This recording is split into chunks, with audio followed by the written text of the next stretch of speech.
I used to work in a coffee shop and was absolutely terrible at it. I never quite mastered the difference between a latte and a flat white, and my concoctions were often sent back to be remade by a more competent colleague. Hopefully when you order your favourite coffee, your barista will do a much better job than I would have done.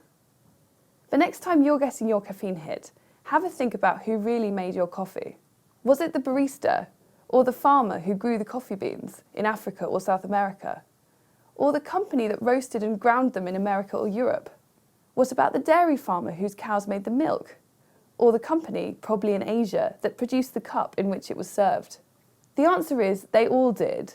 Working together, even if they were in different countries and continents, never met or even knew about each other, each one of the processes that produced my latte involved hundreds, perhaps thousands of people. And why did they do it?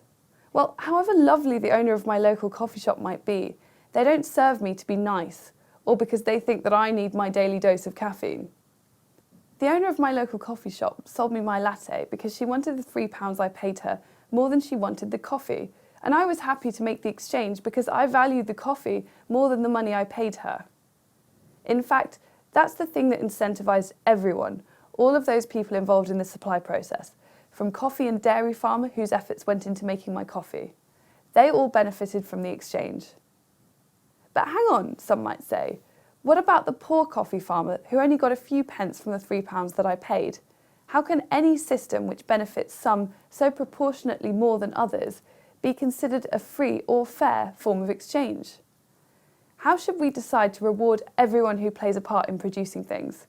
It can sometimes feel wrong that those who play such a key role in producing things only seem to end up with a tiny share of the proceeds.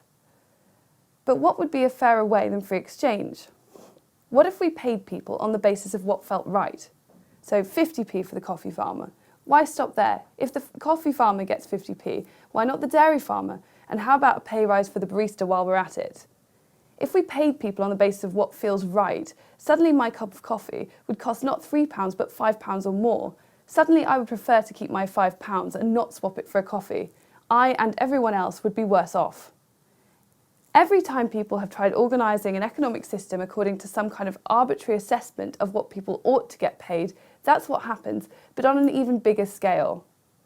That's why free exchange is morally superior to any other system, because it's not about what people feel things are worth, but about what we are actually prepared to do for it. Free exchange doesn't just provide us with cheap coffee. It means that millions of complete strangers across the planet daily work with each other, often without even knowing about one another, to produce the things they need.